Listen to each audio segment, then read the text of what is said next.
கோவிட்னால normalise ஆன ஒரு விஷயம் work from home. Work from home ஒரு விதத்துல பிளெஸ்ஸிங்காக இருந்தாலும் அது கர்ஸா மாறாம இருக்கணும், நம்மளோட கெரியர் growth டிஸ்டர்ப் பண்ணாம இருக்கணும் அப்படின்னா சில விஷயங்களை நம்ம அண்டர்ஸ்டாண்ட் பண்ணணும்.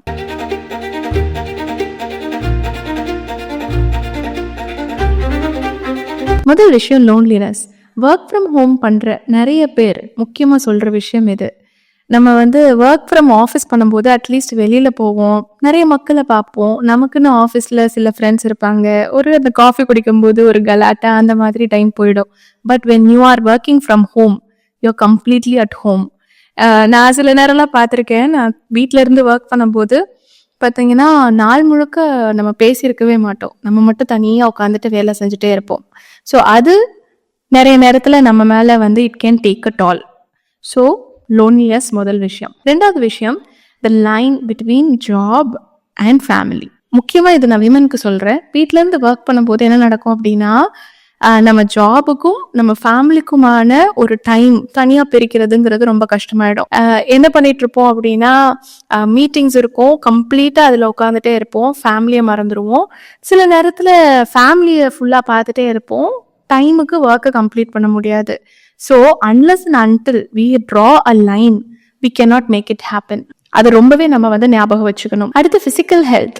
நாள் முழுக்க ஒரே இடத்துல இருந்து வேலை செஞ்சுட்டே இருக்கோம், நகரவே இல்லை அப்படின்னா கண்டிப்பாக அது நம்ம ஹெல்த்தை அஃபெக்ட் பண்ணும். அட்லீஸ்ட் ஒர்க் ஃப்ரம் ஆஃபீஸுங்கும் போது நம்ம ஆஃபீஸ்க்கு நடக்க தேவைப்படலாம், அந்த டிரான்ஸ்போர்ட் டைம் அப்போ நம்ம நிற்போம், அப்படி கொஞ்சமாவது நம்ம நடப்போம் செய்வோம். பட் வீட்டில இருந்து ஒர்க் பண்ணும்போது பிசிக்கல் ஹெல்த் ரொம்ப முக்கியமாக பார்த்துக்க வேண்டிய தேவை இருக்கு. டெசிஷன் ஃபட்டிக். நம்ம வீட்டில் இருந்து ஒர்க் பண்ணும்போது இன்னொரு விஷயம் என்ன அப்படின்னா எங்கே உட்காந்து ஒர்க் பண்ணுறது, ஒரு டெடிக்கேட்டட் ஸ்பேஸ் இல்லைன்னா நான் சோஃபாவில் உட்காந்து ஒர்க் பண்ணவா இல்லை டேபிளில் உட்காந்து ஒர்க் பண்ணவா, இவ்வளோ வேலை முடியாமல் இருக்குது, பாத்திரம் கழுவாமல் இருக்குது, துணி துவைக்காமல் இருக்குது, இந்த வேலை முடியல அந்த வேலை முடியல, இப்படி நம்ம கான்சன்ட்ரேஷன் ரொம்ப அதிகமாக சிதறிடும். ஸோ அதனால கூட நம்மளால கம்ப்ளீட்டாக ஒர்க் பண்ண முடியாமல் இருக்கலாம். அண்ட் ஃபைனலி மோஸ்ட் இம்பார்ட்டண்ட், நம்மளோட கெரியர் க்ரோத் ஃபோக்கஸ் பண்ணல அப்படின்னா இந்த விஷயத்துல நம்ம ரொம்பவே பின்தங்கி போறதுக்கான வாய்ப்பு இருக்கு. Out of sight is out of mind. Unless and until நம்ம மேனேஜர் பார்வையிலே இருந்தா மட்டுமே we can see a good career growth. But இதெல்லாம் ஒர்க் ஃப்ரம் ஹோம்ல இருக்கக்கூடிய டிராபேக்ஸ்.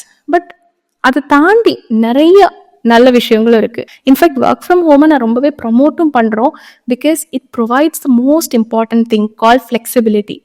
நிறைய விமென் படிச்சிருக்காங்க, இதுக்கு முன்னாடி வேலை செஞ்சிருக்காங்க, அகெயின் ரீஸ்டார்ட் பண்ண முடியாததுக்கு முக்கியமான காரணம் லேக் ஆஃப் ஃபிளெக்சிபிலிட்டி. இந்த விஷயத்த ஒர்க் ஃப்ரம் ஹோம்னால ப்ரொவைட் பண்ண முடியும். பட் இதை எப்படி நமக்கு சாதகமா ஆக்கிக்கலாம், எப்படி நான் சொன்ன இந்த 5 விஷயத்த நமக்கு டிராபேக்கா இருந்து பெனிஃபிட்டா மாத்தலாம். வீட்டில் தனியாவே இருந்து ஒர்க் பண்ணிட்டு இருக்கோம் அப்படிங்கிறத அண்டர்ஸ்டாண்ட் பண்ணிட்டு கான்ஷியஸா நம்மளே எஃபோர்ட் போடணும், மக்கள் கிட்ட கனெக்ட் பண்றதுக்கு எஃபோர்ட் போடணும், நம்ம டீம்மேட்ஸ் கிட்ட கனெக்ட் பண்றதுக்கு எஃபோர்ட் போடணும்.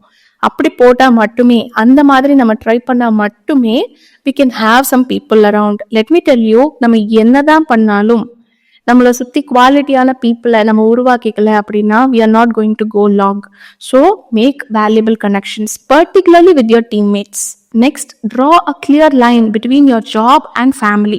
வீட்டில இருந்து ஒர்க் பண்றோம், வீட்டில் ஒர்க் பண்ணல, okay? So it's very important to know and set boundaries. இது என்னோட ஒர்க்கிங் டைம், இந்த டைம்ல நான் ஒர்க் தான் பண்ணுவேன், இந்த டைம்ல இந்த வேலைகளெல்லாம் என்னால் செய்ய முடியாது, இதெல்லாம் நீங்க பார்த்துக்கணும், இதெல்லாம் நான் அப்புறம் பண்ணிக்கலாம் அப்படின்னு நாமளே கரெக்டாக பவுண்ட்ரி செட் பண்ணி பழகிக்கணும்.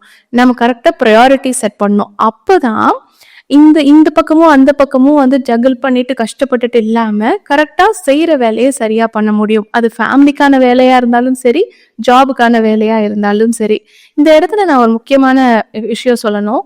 விமன் இன் பர்டிகுலர் நம்ம என்ன பண்ண ட்ரை பண்றோம் அப்படின்னா, I have seen a lot of women முக்கியமா ஒர்க் ஃப்ரம் ஹோம் பண்ணும்போது என்ன பண்ணுவாங்கன்னா, காலையில இருந்துச்சு அவங்க குழந்தைங்க அனுப்பிடுவாங்க, வேலையை ஸ்டார்ட் பண்ணுவாங்க, அப்புறம் right in the middle of the day they try to cook some food. எல்லாத்தையும் சூப்பரா பண்ணணும் அப்படின்னு ட்ரை பண்ணுவாங்க. அப்படி பண்ணும்போது it's like burning the candle from both the ends. ஒரு கேண்டில இந்த பக்கமும் எரிய வச்சு இந்த பக்கமும் எரிய வச்சா என்ன ஆகும்? சீக்கிரத்துல முடிஞ்சிடும், கரெக்டா? அதே மாதிரிதான் நம்மளும் பேர்ன் அவுட் ஆயிடுவோம். நம்ம பேர்ன் அவுட் ஆனது நம்ம பண்ண ஒர்க்னால இல்லை, நம்ம தேவையே இல்லாம நம்மள ஓவர்வெல்ம் பண்ணிருப்போம், தேவையே இல்லாம அதிகமான வேலையை தேவையில்லாத வேலையை எடுத்து பண்ணிருப்போம், அதனாலதான் நம்ம பேர்ன் அவுட் ஆகிறோம். அடுத்து பிசிக்கல் ஹெல்த். வீட்ல இருந்து ஒர்க் பண்றோம் அப்படின்னு தெரியும் பொழுதே நம்ம ஹெல்த்துக்கும் தனியா நம்ம டைம் எடுக்கணும் அப்படிங்கறத டிசைட் பண்ணிக்கணும். ஸோ கான்ஷியஸா we have to take time to take care of our health. வேலை செஞ்சுட்டு இருக்கும் போதே நின்றுட்டு வேலை செய்யலாம், ஃபோன் பேசும்போது நடந்துட்டு பேசலாம், இதெல்லாம் நம்ம நிறைய வீடியோஸ்ல பார்த்துருக்கோம்ல. அது எல்லாத்தையும் இம்ப்ளிமெண்ட் பண்ணணும். அப்பதான் நம்ம நல்லா பார்த்துக்க முடியும். அடுத்து டெசிஷன் ஃபட்டிக்கை கம்மி பண்ணணும்னா நம்பர் ஆஃப் டெசிஷன்ஸை கம்மி பண்ணணும். அப்போ கான்ஷியஸா வி ஹாவ் டு டிசைட் நிறைய டெசிஷன் எடுக்கக்கூடாது. அப்போ என்ன பண்ணலாம், வேலை செய்யும் போது வேலையில தான் கான்சென்ட்ரேட் பண்ணணும். மித்த விஷயங்களை பெருசா கண்டுக்க கூடாது. ஐயோ இந்த துணி துவைக்கலையே, பாத்திரம் கழுவலையே அப்படின்ற அந்த விஷயங்கள் எல்லாம் விட்டுடலாம். டெடிகேட்டடா நமக்குன்னு ஒரு ஒர்க் ஸ்பேஸ் வச்சுட்டு அந்த இடத்துல உட்காந்துதான் நம்ம ஒர்க் பண்ணணும் அப்படின்னு டிசைட் பண்ணோம்னா நிறைய டெசிஷன்ஸ் எடுக்க தேவைப்படாது. Out of sight is out of mind. And finally career growth, the most important of all. நம்ம ஒர்க் ஃப்ரம் ஹோம் பண்றோம் அப்படிங்கிறதுக்காகவே நம்மளோட கெரியர் growth-ஐ விட்டு கொடுக்கணும் அப்படின்னு அவசியம் இல்லை. இதை பொறுத்து நான் சில பேர் பார்த்திருக்கேன். they feel guilty, they think that as they are working from home they deserve less. அப்படி கண்டிப்பா இல்லை. நம்ம என்ன ஞாபகம் வச்சுக்கணும் அப்படின்னா, we need a little more effort. நம்ம என்ன பண்ணிட்டு இருக்கோம் அப்படிங்கறதுல டிரான்ஸ்பரண்டா இருக்கணும். நம்ம மேனேஜர்ஸ்க்கு நம்ம என்ன ஒர்த்தா பண்ணிட்டு இருக்கோங்கிறத அப்பப்போ காட்டிட்டே இருக்கணும். அண்ட் கொடுத்த வேலையை சரியான நேரத்துல செஞ்சு முடிக்கணும். அது நம்ம மேனேஜருக்காகவோ இல்லைன்னா டெட்லைனுக்காகவோ மட்டும் இல்லை, அது நமக்காகவும் சேர்ந்துதான்.